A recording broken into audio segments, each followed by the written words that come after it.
जय हिंद साथियों, कैसे हैं सब लोग। दोस्तों आज हम लोग आर्ट ऑफ टीचिंग PYQ का क्लास नंबर 38 करने वाले हैं, तो सभी साथी अंतिम तक बने रहे, क्योंकि दोस्तों आज के क्लास में हम लोग काफी मुख्य प्रश्न को देखेंगे जो आपको सीधे परीक्षा में देखने को मिलेंगे। तो जो भी साथी अब तक चैनल को सब्सक्राइब नहीं किए हैं, चैनल को सब्सक्राइब कर दे, वीडियो को लाइक कर दे और अपने दोस्तों में शेयर कर दे। दोस्तों आइए हम लोग बिना समय गवाए आज का क्लास स्टार्ट करते हैं। तो चलिए मेरे साथियों, देखिए क्वेश्चन नंबर 1 स्क्रीन पर आ चुका है। सभी साथी क्वेश्चन नंबर 1 को ध्यानपूर्वक पढ़िए और इसका जवाब कमेंट बॉक्स में लिखिए। देखिए इसमें बोला है स्पीयरमैन बुद्धि की प्रकृति को लेकर निम्नलिखित में से कौन सा सिद्धांत मानता है। बताइए मेरे साथी, स्पीयरमैन बुद्धि की प्रकृति को लेकर के इन चारों में से कौन सा सिद्धांत मानता है। तो ऑप्शन नंबर ए में है एक शक्ति सिद्धांत, बी में है विविध शक्ति सिद्धांत, सी में है बहुशक्ति सिद्धांत और डी में मेरे साथी द्विशक्ति सिद्धांत। बताइए इसका सही जवाब क्या होगा।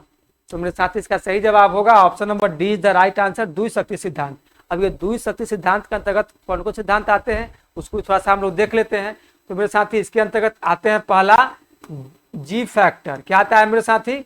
जी फैक्टर, जिसको हम लोग बोलते हैं जनरल फैक्टर। इसमें बच्चों में सामान्य मानसिक योग्यता पाई जाती है। ठीक है, इसमें बच्चों में सामान्य मानसिक योग्यता पाई जाती है।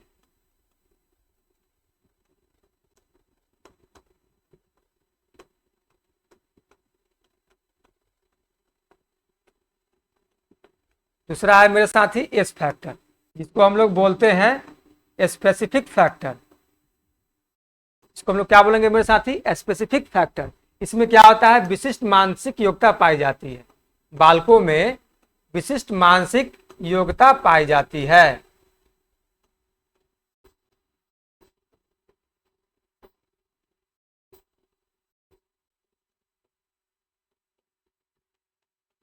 सभी साथी को समझ में आ गया होगा कि जी फैक्टर क्या होता है और एस फैक्टर क्या होता है। तो ये स्पीयरमैन बुद्धि की प्रकृति को लेकर के द्विशक्ति सिद्धांत को मानते हैं और ये द्विशक्ति सिद्धांत के अंतर्गत आता है एक जी फैक्टर और दूसरा आता है एस फैक्टर। समझ में आ गया मेरे साथी। चलिए हम लोग क्वेश्चन नंबर 2 की तरफ बढ़ते हैं। देखिए क्वेश्चन नंबर 2 में क्या बोला है? डिस्लेक्सिया से क्या आशय है। बताइए मेरे साथी, डिस्लेक्सिया से क्या आशय है। तो ऑप्शन नंबर ए में बोला है बच्चों में पठन विकार, बी में संख्याएं कैसे लिखी जाती है यह समझने में समस्या का सामना करना, सी में सूक्ष्म गत्यात्मक कौशलों के संचालन में समस्या, डी में शिक्षार्थियों में एक समझ विकार। बताइए मेरे साथी इसका सही जवाब क्या होगा।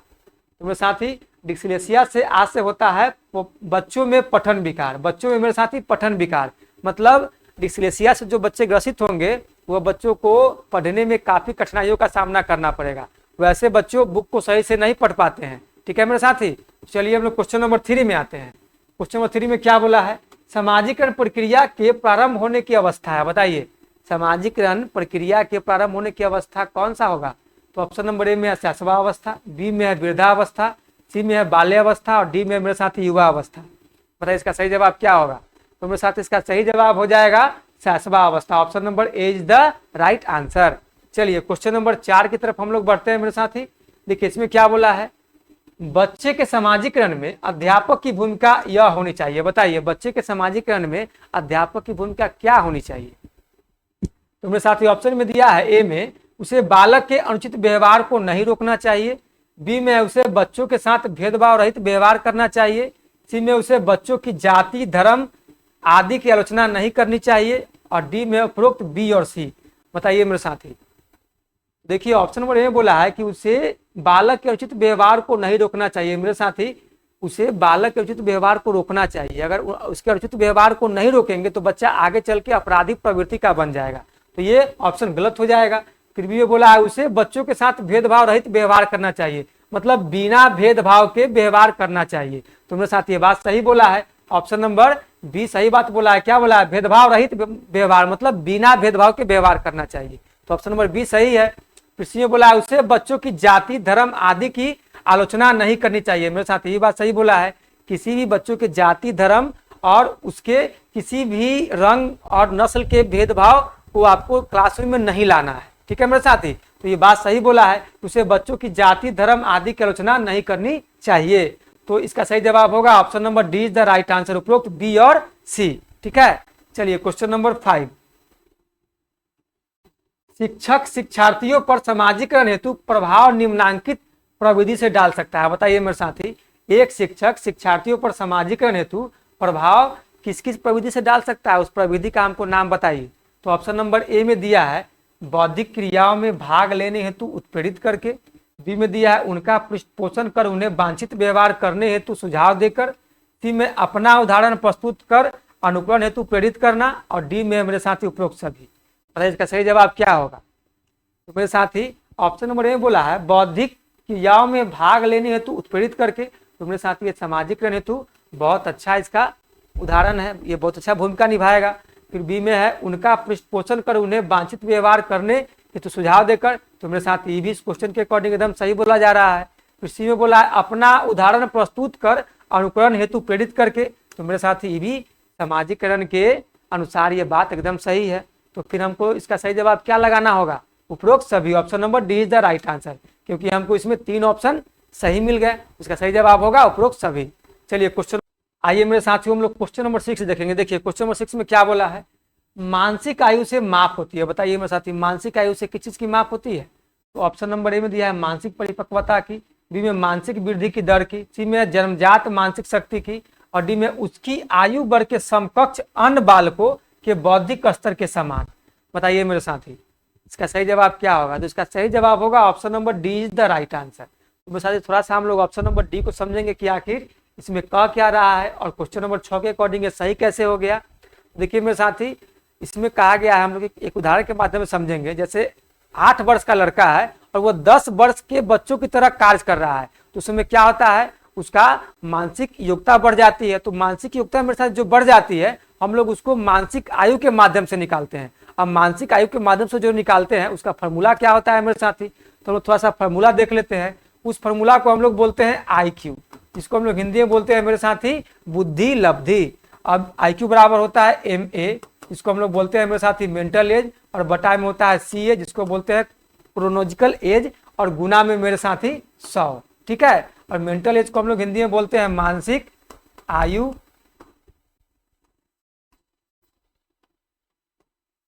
और क्रोनोलॉजिकल एज को हम लोग बोलते हैं मेरे साथी वास्तविक आयु।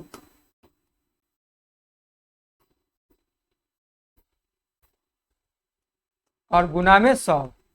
अब मेरे साथी अब प्रश्न उठता है कि ये सूत्र को किसने दिया। तो मेरे साथी ऐसा क्वेश्चन अगर आएगा तो आप सभी साथी एकदम सटीक जवाब मार करके आइएगा। इसको देने का काम किया है अल्फ्रेड बीने साहब ने। अल्फ्रेड बीने ने प्रतिपादित किया।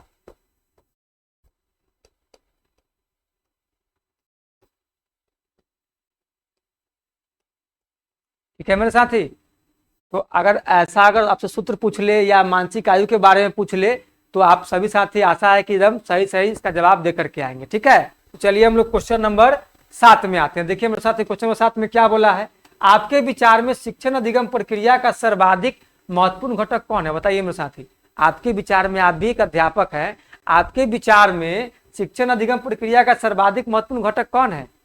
तो मेरे साथी अभी का जो वर्तमान शिक्षा प्रणाली है उसमें बच्चों को केंद्र में रखना है, बच्चों को ही भगवान मानना है। तो इसका सही जवाब क्या आएगा, विद्यार्थी। इसका सही जवाब हो जाएगा option number C is the right answer, शिक्षार्थी। ठीक है, चलिए क्वेश्चन नंबर 8 में आइए। इसमें क्या बोला है, शिक्षा 3 स्तंभीय प्रक्रिया कही जाती है। मेरे साथी शिक्षा 3 स्तंभीय प्रक्रिया कही जाती है, जिसके 2 स्तंभ है, अध्यापक और शिक्षक, अध्यापक और शिष्य। तीसरा स्तंभ कौन सा होगा बताइए मेरे साथी, तीसरा स्तंभ कौन सा होगा। तो ऑप्शन नंबर ए में है पाठचर्या, बी में है शिक्षण तकनीक, सी में है पर्यावरण, और डी में मेरे साथी प्रशासन। इसका सही जवाब क्या होगा। तो देखिए मेरे साथी हम लोग एक ट्रिंगल के माध्यम से समझेंगे कि आखिर इसका सही जवाब क्या होगा। देखिए हम लोग यहाँ पे एक त्रिभुज ले लिए, एक त्रिभुज के एक कोने पे आ गया मेरे साथी शिक्षक। ठीक है, त्रिभुज के एक कोने पे आ गया शिक्षक, दूसरा कोना पर हो गया मेरे साथी छात्र, और तीसरा कोना पर होता है विषय वस्तु। क्या होगा, विषय वस्तु। ठीक है मेरे साथी, क्या आ गया, विषय वस्तु। अब देखिए ऑप्शन में कहीं विषय वस्तु दिया गया है। देखिए ऑप्शन में हमको दिया है पाठचर्या, शिक्षण तकनीक, पर्यावरण और प्रशासन। तो अब विषय वस्तु पाठचर्या के अंतर्गत आता है। जब विषय वस्तु नहीं दिया गया है तो पाठचर्या के अंतर्गत विषय वस्तु आएगा मेरे साथी। तो इसका सही जवाब होगा option number A is the right answer. ठीक है, चलिए हम लोग क्वेश्चन नंबर 9 में आते हैं। क्वेश्चन नंबर 9 में देखिए मेरे साथी क्या बोला है, मानवीय विकास में आनुवांशिकता एवं परिवेश की भूमिका के संदर्भ में निम्नलिखित में से कौन सा कथन समुचित है, बताइए। तो ऑप्शन नंबर ए में बोला है विकास के विभिन्न क्षेत्रों में आनुवंशिकता एवं परिवेश का सापेक्षिक प्रभाव परिवर्तनशील है। बी में बोला है भारत सरकार की विविधात्मक क्षतिपूरकता संबंधी नीति मानवीय विकास में प्रकृति की भूमिका पर आधारित है। सी में परिवेश की भूमिका लगभग स्थिर सी रहती है जबकि आनुवंशिकता का प्रभाव परिवर्तित हो सकता है। डी में है व्यवहारवाद के सिद्धांत प्रायः मानवीय विकास में प्रकृति की भूमिका पर आधारित होती है। बताइए मेरे साथ इसका सही जवाब क्या होगा। इसका सही जवाब छांटिए मेरे साथी। तो इसका सही जवाब हो जाएगा option number A is the right answer. विकास के विभिन्न क्षेत्रों में आनुवंशिकता एवं परिवेश का सापेक्षिक प्रभाव परिवर्तनशील है। ठीक है, चलिए क्वेश्चन नंबर 10 की तरफ हम लोग आते हैं। इसमें क्या बोला है, सामाजिकरण के संदर्भ में विद्यालयों के पास प्रायः एक पूर्ण पाठ्यचर्या विद्यमान रहती है जिनमें निहित है। बताइए मेरे साथी ऐसी पाठ्यचर्या में क्या निहित होती है। तो ऑप्शन नंबर ए में बोला है परिवारों के माध्यम से विद्यार्थियों का समझौतापूर्ण व प्रतिरोधात्मक समाजीकरण। बी में है मूल्य व अभिवृत्तियों का शिक्षण एवं आकलन। सी में है बलात्मक अधिगम चिंतन व समकक्षीय साथी एवं अध्यापक की अनुकृति द्वारा विशेष रूप से अपनाया जाने वाला व्यवहार। डी में अंतःक्रिया व सामग्री द्वारा विद्यालयों में प्रस्तुत किए जाने वाले सामाजिक भूमिकाओं से संबद्ध अनौपचारिक संकेत। बताइए मेरे साथ इसका सही जवाब क्या होगा। तो मेरे साथ इस क्वेश्चन का सही जवाब हो जाएगा option number D is the right answer. अंतःक्रिया व सामग्री द्वारा विद्यालयों में प्रस्तुत किए जाने वाले सामाजिक भूमिकाओं से संबंध अनौपचारिक संकेत। ठीक है, तो इस क्वेश्चन नंबर 10 का हो जाएगा option number D is the right answer. चलिए मेरे साथी क्वेश्चन नंबर 11 हम लोग क्वेश्चन नंबर 11 देखेंगे। देखिए क्वेश्चन नंबर 11 में क्या बोला है, निम्नलिखित में से कौन सा निहितार्थ पियाजे के संज्ञानात्मक विकास के सिद्धांत से नहीं निकाला जा सकता है। तो हमको इन चारों ऑप्शन में से बताना है कि इन चारों में से कौन सा ऐसा ऑप्शन है जिससे पियाजे साहब के संज्ञानात्मक विकास के सिद्धांत का निहितार्थ नहीं निकाला जाएगा। बताइए। तो ऑप्शन नंबर ए में खोजपूर्ण अधिगम, तो इससे मेरे साथ ही पियाजे साहब के संज्ञानात्मक विकास का निहितार्थ निकलेगा। फिर बी में शाब्दिक शिक्षण की आवश्यकता। सी में बच्चों की अधिगमनात्मक तत्परता के प्रति संवेदनशीलता और डी में है व्यक्तिगत भेदों की स्वीकृति। तो मेरे साथ ही व्यक्तिगत भेदों की स्वीकृति का भी निहितार्थ निकलेगा, बच्चों की अधिगमनात्मकता तत्परता के प्रति संवेदनशीलता का भी निहितार्थ इनके सिद्धांत से निकलेगा। तो किसका नहीं निकलेगा, शाब्दिक शिक्षण की आवश्यकता, ये मेरे साथ ही नहीं निकलेगा। तो option number B is the right answer. चलिए क्वेश्चन नंबर 12 में आइए, निम्नलिखित में से कौन सा कोलबर्ग के नैतिक विकास के चरणों का लक्षण है। बताइए इनमें से कोलबर्ग के नैतिक विकास के चरणों का लक्षण कौन होगा। तो ऑप्शन नंबर ए में बोला है सभी संस्कृतियों से संबंध चरणों की सार्वभौम श्रृंखला। बी में विभिन्न चरण एक गैर पदानुक्रम रूप में आगे की ओर बढ़ते हैं। सी में चरणों का परिवर्तनशील अनुक्रम। डी में विभिन्न चरण अलग अलग प्रत्युत्तर है न कि समान प्रतिमान। बताइए इसका सही जवाब क्या होगा मेरे साथी। तो मेरे साथी इस क्वेश्चन के अकॉर्डिंग सही जवाब जाएगा option number A is the right answer, सभी संस्कृतियों से संबंध चरणों की सार्वभौम श्रृंखला। ठीक है, चलिए क्वेश्चन नंबर 13 में हम लोग आते हैं। आइए मेरे साथी हम लोग क्वेश्चन नंबर 13 देखेंगे। देखिए क्वेश्चन नंबर 13 में क्या बोला है, डैश कक्षा में वास्तविक सांसारिक समस्याओं से संबंध जटिल परियोजनाओं पर कार्य करते हुए अध्यापक व छात्र एक दूसरे के अनुभव से परस्पर ग्रहण करते हैं। बताइए मेरे साथी। तो ऑप्शन नंबर ए में है अध्यापक केंद्रित, बी में है सामाजिक रचनात्मक, सी में है पारंपरिक और डी में है रचनात्मक। बताइए मेरे साथ इसका सही जवाब क्या होगा। तो मेरे साथ इसका सही जवाब होगा option number be the right answer, सामाजिक रचनात्मक।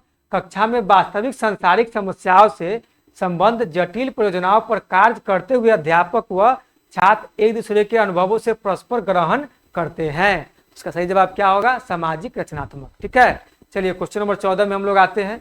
इसमें देखिए मेरे साथ ही क्या बोला है, प्रगतिशील शिक्षा के संदर्भ में समान शैक्षिक अवसर से अभिप्राय है कि सभी छात्र। बताइए मेरे साथी कि सभी छात्र में क्या पाया जाना चाहिए, सभी छात्र में क्या होना चाहिए। आइए ऑप्शन में देखते हैं, बिना किसी भेद के समान पद्धतियों व सामग्रियों से शिक्षा प्राप्त करें। बी में ऐसी शिक्षा पाए जो उनके लिए अनुकूलतम हो तथा भविष्य के कार्यों में सहायक हो। सी में किसी भी जाति पंथ रंग क्षेत्र व धर्म के होते हुए भी समान शिक्षा प्राप्त करे, समान शिक्षा प्राप्त करे। डी में समान शिक्षा के बाद अपनी क्षमताओं को सिद्ध कर सके। बताइए मेरे साथ इसका सही जवाब क्या होगा। इसमें आपको बहुत सारे 4 ऑप्शन में से आपको सभी के सभी ऑप्शन आपको सही लग रहे होंगे। क्योंकि किसी ने बोला समान शिक्षा के बाद अपनी क्षमताओं को सिद्ध कर सके, ये भी आपको ऑप्शन सही लग रहा होगा। किसी भी जाति, पंथ, रंग, क्षेत्र व धर्म के होते हुए भी समान शिक्षा प्राप्त करे, ये बात आपको सही लग रहा होगा। बी में बोला ऐसी शिक्षा पाए जो उनके लिए अनुकूलतम तथा भविष्य में कार्यों में सहायक हो, ये भी मेरे साथी ऑप्शन सही आपको लग रहा होगा। ये बोला बिना किसी भेद के समान पद्धति व सामग्री से शिक्षा प्राप्त करे, तो बताइए इसका सही जवाब क्या होगा। तो मेरे साथी इस क्वेश्चन के अकॉर्डिंग सबसे बेस्ट ऑप्शन जाएगा option number B is the right answer. ऐसी शिक्षा पाए जो उनके लिए अनुकूलतम हो तथा भविष्य में कार्यों में सहायक हो, भविष्य के कार्यों में सहायक हो। ठीक है, चलिए क्वेश्चन नंबर 15 में आइए। भाषा विकास के संदर्भ में निम्नलिखित में से कौन सा क्षेत्र पियाजे के द्वारा कमतर आंका गया है, बताइए मेरे साथी। पियाजे के द्वारा कौन सा क्षेत्र कमतर आंका गया है, तो ऑप्शन नंबर ए में अहम केंद्रित भाषा, बी में है विद्यार्थी द्वारा सक्रियात्मक रचना, और सी में है आनुवांशिकता, और डी में मेरे साथी सामाजिक अंतःक्रिया। तो देखिए यहाँ पे ध्यान देना है, यहाँ पे बोला है भाषा विकास के संदर्भ में, तो भाषा विकास के संदर्भ में मेरे साथी पियाजे के द्वारा कमतर आंका गया है सामाजिक अंतःक्रिया। Option number D is the right answer. ठीक है, चलिए क्वेश्चन नंबर 16 में आते हैं। इसमें क्या बोला है, भूख और प्यास है, बताइए मेरे साथी भूख और प्यास क्या है। तो भूख और प्यास होता है मेरे साथी, ऑप्शन नंबर ए बोला है व्यक्तिगत प्रेरक, बी में जन्मजात प्रेरक, सी में है सामाजिक प्रेरक, और डी में अर्जित प्रेरक। बताइए इसका सही जवाब क्या होगा। तो मेरे साथ इसका सही जवाब हो जाएगा जन्मजात प्रेरक। Option number B is the right answer. ठीक है, चलिए क्वेश्चन नंबर 17 में आते हैं। कक्ष में शिक्षक व विद्यार्थियों के मध्य संप्रेषण होना चाहिए, बताइए मेरे साथी कक्ष में शिक्षक व विद्यार्थियों के मध्य संप्रेषण कैसा होना चाहिए। तो ऑप्शन नंबर ए में है पाठ्य पुस्तक केंद्रित, बी में है विद्यार्थी केंद्रित, सी में है शिक्षक केंद्रित, और डी में है मेरे साथी उद्देश्य केंद्रित। बताइए इसका सही जवाब क्या होगा। तो मेरे साथी इसमें हमारे बहुत सारे साथी सीधे मार देंगे विद्यार्थी केंद्रित, लेकिन नहीं, कक्ष में शिक्षक और विद्यार्थी के मध्य संप्रेषण होना चाहिए उद्देश्य केंद्रित। Option number D is the right answer. ठीक है, जहाँ पे कोई उद्देश्य नहीं होगा वहाँ पे आप संप्रेषण करके क्या करेंगे। मान लीजिए कि एक उद्देश्य के माध्यम से छात्र और शिक्षक जब आपस में किसी विषय वस्तु पर बात करेंगे तो क्या होगा, बच्चा सर्वांगीण विकास करेगा और टीचर भी अपने नए नए आइडियाज को डेवलप करके छात्र के साथ शेयर करेगा। ठीक है, तो यहाँ पे क्या हो जाएगा, उद्देश्य केंद्रित। चलिए क्वेश्चन नंबर 18 में आइए। यदि कोई बच्चा विद्यालय में हमेशा देर से पहुंचता है तो आप क्या करेंगे। बताइए मेरे साथ, आप एक शिक्षक हैं, आपके क्लासरूम में एक बच्चा या आपके विद्यालय में एक बच्चा देर से पहुंचता है तो आपकी क्या प्रतिक्रिया होगी उस बच्चे के प्रति। तो ऑप्शन नंबर ए में है उसे डांटेंगे ताकि वह यह गलती दोबारा न दोहराए, बी में प्रधानाचार्य को बताएंगे, सी में उसके माता पिता से संपर्क करेंगे, डी में बच्चे से बातचीत करके कारण जानने का प्रयास करेंगे। तो मेरे साथ इसका सही जवाब हो जाएगा option number D is the right answer. बच्चे से बातचीत करके कारण जानने का प्रयास करेंगे। ठीक है, चलिए क्वेश्चन नंबर 19 में आते हैं। इसमें क्या बोला है, वर्तमान समय में शिक्षा का सबसे उपयुक्त उपागम कौन सा है। बताइए मेरे साथी, वर्तमान समय में शिक्षा का सबसे उपयुक्त उपागम कौन सा होगा। तो ऑप्शन नंबर ए में है व्यवहारवादी उपागम, बी में सृजनवादी उपागम, सी में संरचनात्मक उपागम, डी में मानवतावादी उपागम। बताइए मेरे सखा, मेरे बंधु, मेरे मित्र, इसका सही जवाब क्या होगा। इसका सही जवाब हो जाएगा सृजनवादी उपागम। यही वर्तमान समय में शिक्षा का सबसे उपयुक्त उपागम माना जाता है, सृजनवादी उपागम। ठीक है, चलिए क्वेश्चन नंबर 20 में आते हैं। इसमें बोला है स्कूलों में अधिकतर शिक्षकों में अपने छात्रों के लिए किसका सर्वाधिक अभाव पाया जाता है। बताइए मेरे साथी, इसका एकदम सभी साथी को एकदम सटीक और सही जवाब देना है। ऑप्शन नंबर ए में है स्नेह, बी में है क्रोध, सी में है दोषारोपण, और डी में है मेरे साथी घृणा। तो मेरे साथी ये अक्सर शिक्षकों में स्नेह का अभाव पाया जाता है। Option number A is the right answer. ठीक है, चलिए क्वेश्चन नंबर 21 में आते हैं। परीक्षा में विद्यार्थियों से किस प्रकार के प्रश्न पूछने चाहिए। बताइए मेरे साथी, परीक्षा में विद्यार्थियों से किस प्रकार के प्रश्न पूछने चाहिए। तो ऑप्शन नंबर ए में स्मृति एवं समझ आधारित, बी में है वस्तुनिष्ठ एवं विषयगत, सी में समझ एवं अनुप्रयोग आधारित, और डी में मेरे साथी केवल वस्तुनिष्ठ। बताइए इसका सही जवाब क्या होगा। तो मेरे साथी बच्चों से हमें प्रश्न पूछना चाहिए समझ एवं अनुप्रयोग आधारित। Option number C is the right answer.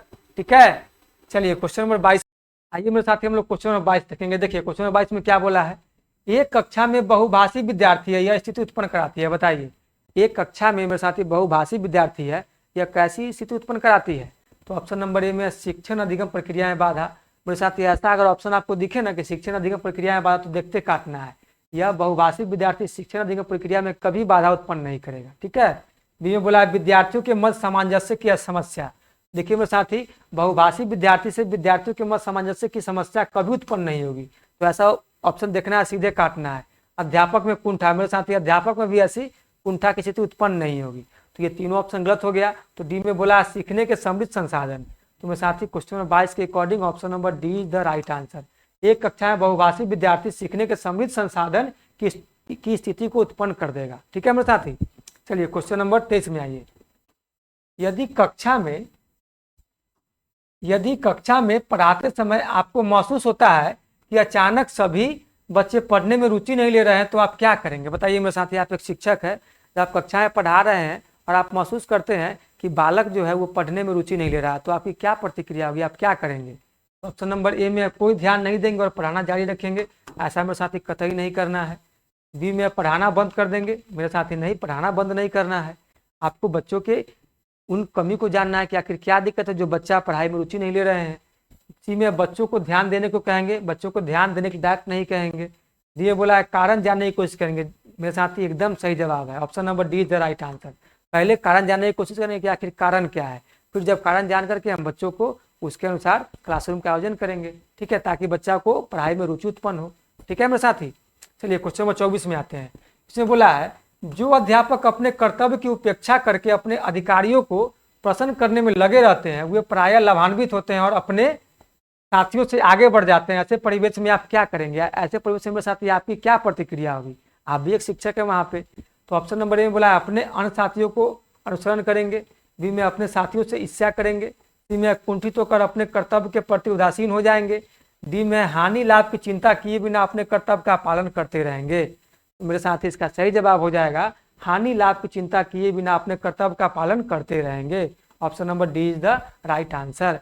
देखिए मेरे साथी अपने अन्य साथियों का अनुसरण नहीं करेंगे। देखिए अब वो साथी अब किसी की चापलूसी करता है तो करने दीजिए, अपने साथियों से ईर्ष्या करेंगे, उससे ईर्ष्या भी नहीं करेंगे, अपने काम से मतलब रखेंगे। कुंठित होकर अपने कर्तव्य के प्रति उदासीन हो जाएंगे, नहीं मेरे साथी कुंठा क्यों करना है? अब उसका जैसा दिनचर्या है, उसको जैसा काम करने में मन लगता है करने दीजिए, आप अपने काम से मतलब रखिए, आप अपने प्रति ईमानदार रहिए। ठीक है, इसका सही जवाब हो जाएगा option number D is the right answer. चलिए क्वेश्चन नंबर 25 में आते हैं मेरे साथी। इसमें बोला है उच्च प्राथमिक स्तर पर शिक्षक को क्रियात्मक शोध का ज्ञान होना चाहिए, क्योंकि हुए बताइए क्यों होना चाहिए मेरे साथी? ऑप्शन नंबर ए में है इसके माध्यम से बच्चों की समस्या की पहचान कर सुधार करने का कौशल विकसित कर पाएंगे। बी में अपना स्वयं का विकास कर पाएंगे। सी में बच्चों को प्रभावी ढंग से पढ़ा पाएंगे। डी में शोध करने का कौशल विकसित कर पाएंगे। बताइए मेरे साथी इस क्वेश्चन के अकॉर्डिंग इसका सही जवाब क्या जाएगा? मेरे साथी इसका सही जवाब जाएगा option number A is the right answer. इसके माध्यम से बच्चों की समस्या की पहचान कर सुधार करने का कौशल विकसित कर पाएंगे। ठीक है मेरे साथी, चलिए क्वेश्चन नंबर 26 में आते हैं। देखिए इसमें क्या बोला है। इसमें बोला है शिक्षा का अधिकार अधिनियम 2009 ने 6 वर्ष से 14 वर्ष आयु के विद्यालय कभी न गए अथवा विद्यालय शिक्षा अधूरी छोड़ने वाले बच्चों को शिक्षा की मुख्य धारा से जोड़ने हेतु क्या ऐसा मुख्य बिंदु पर जोर दिया गया है? देखिए क्वेश्चन को ध्यानपूर्वक पढ़िएगा। इसमें बोला है शिक्षा का अधिकार अधिनियम 2009 ने 6 वर्ष से 14 वर्ष आयु के विद्यालय कभी न गए अथवा मतलब 6 से 14 वर्ष के बच्चे जो विद्यालय कभी नहीं गए या विद्यालय शिक्षा अधूरी छोड़ने वाले बच्चे, वैसा बच्चा के बारे में बोला गया है जो बच्चा या तो कहीं विद्यालय नहीं गए और जो बच्चा विद्यालय गए भी वो शिक्षा को अधूरी छोड़ करके हट गए। तो ऐसा बच्चों के बारे में कहा जा रहा है कि मुख्य शिक्षा के धारा से जोड़ने हेतु इस योजना ने किस चीज पर मुख्य जोर दिया है? बताइए हमको जो मुख्य बिंदु पर जो जोर दिया गया है उस बिंदु को यहाँ तलाशना है। तो ऑप्शन नंबर ए में है विशेष पाठ्यक्रम लागू करने पर जोर दिया। बी में विशेष प्रशिक्षण लागू करने पर जोर दिया। सी में अलग से विद्यालय खोलने की बात कही। डी में अलग से शिक्षक नियुक्त करने की बात कही। तो मेरे साथी शिक्षा का अधिकार अधिनियम 2009 में इसने जोर दिया है विशेष प्रशिक्षण लागू करने पर, ताकि बच्चा वहाँ पे आए तो उनके कमी को जाना जाए, उनके व्यक्तिगत जो विभिन्नताएं हैं उसको सम्मान दिया जाए और उसके अनुसार क्लासरूम का आयोजन किया जाए। तो वहीं पे यहाँ बोला गया विशेष प्रशिक्षण लागू करने पर जोर दिया गया है। विशेष प्रशिक्षण के तहत बच्चों की सारी कमियों को वहाँ पे उजागर कर उस पर काम किया जाएगा। ठीक है, चलिए क्वेश्चन नंबर 27 में आइए मेरे साथ हम लोग क्वेश्चन नंबर 27 देखेंगे। देखिए इसमें क्या बोला है बच्चों को सीखने सिखाने की प्रक्रिया के दौरान वे उस कार्य को किस प्रकार से कर रहे हैं इसकी जानकारी आप उन्हें कब देंगे? बताइए। तो ऑप्शन नंबर में बोला है कार्य समाप्त होने के पश्चात दी जानी चाहिए। बी में कार्य करते समय सतत रूप से दी जानी चाहिए। सी में कार्य के बीच में एक बार दी जानी चाहिए। डी में इसकी कोई आवश्यकता नहीं है। तो मेरे साथ इसका सही जवाब हो जाएगा option number be the right answer. कार्य करते समय सतत रूप से दी जानी चाहिए। ठीक है, ताकि बच्चा अपनी गलतियों का सुधार कर सके। चलिए क्वेश्चन नंबर 28 में आइए मेरे साथी। तो बोला है किस विद्वान ने क्रियात्मक पक्ष के उद्देश्यों को व्यवहारिक रूप में लिखने में अधिक रुचि ली है? बताइए किस विद्वान ने क्रियात्मक पक्ष के उद्देश्य को व्यवहारिक रूप में लिखने में अधिक रुचि ली है? बताइए उस विद्वान का नाम बताइए मेरे साथी। ऑप्शन नंबर ए में है BS ब्लूम, बी में है रॉबर्ट मेगर, सी में है रॉबर्ट मिलर और डी में उपरोक्त सभी। तो मेरे साथ इसका सही जवाब हो जाएगा option number A is the right answer, BS Bloom ने। ठीक है, चलिए क्वेश्चन नंबर 29 में आते हैं मेरे साथी। सामाजिक विज्ञान शिक्षण में मूल्यांकन के लिए उपयोग होता है? बताइए सामाजिक विज्ञान शिक्षण में मूल्यांकन के लिए मेरे साथी क्या उपयोग होता है? तो ऑप्शन नंबर ए में वस्तुनिष्ठ परीक्षा का, बी में निबंधात्मक परीक्षा का, सी में ए एवं बी दोनों का और डी में इनमें से किसी का नहीं। तो मेरे साथ इसका सही जवाब हो जाएगा option number C the right answer, A एवं बी दोनों का इसमें प्रयोग किया जाता है। चलिए क्वेश्चन नंबर 30 में आते हैं हम लोग। इसमें क्या बोला है मेरे साथी? गणित शिक्षण के उद्देश्य एक शिक्षक की सहायता करते हैं। बताइए मेरे साथी गणित शिक्षण के उद्देश्य एक शिक्षक की सहायता कैसे करते हैं? ए में है पाठ्य सामग्री का चयन करने में, बी में सार्थक उद्देश्य को लिखने में, सी में कक्षा को सक्रिय बनाने में और डी में उद्देश्यों को प्राप्त करने में। तो मेरे साथ इसका सही जवाब जाएगा option number A is the right answer, पाठ्य सामग्री का चयन करने में। ठीक है मेरे साथी, तो बताइए सभी साथियों को आज का क्लास कैसा लगा? मुझे आशा और एवं पूर्ण विश्वास है कि सभी साथियों को आज का क्लास पसंद आया होगा। तो सभी साथी चैनल को सब्सक्राइब कर दीजिए, वीडियो को लाइक कर दीजिए और अपने दोस्तों में शेयर कर दीजिए। उससे पहले सभी साथी कमेंट में बताइए कि उनका 30 में कितना सही स्कोर आ रहा है। ठीक है मेरे साथियों, तो हम लोग फिर मिलेंगे नेक्स्ट क्लास में नए के साथ। तो आज के लिए इतना ही, धन्यवाद, जय हिंद।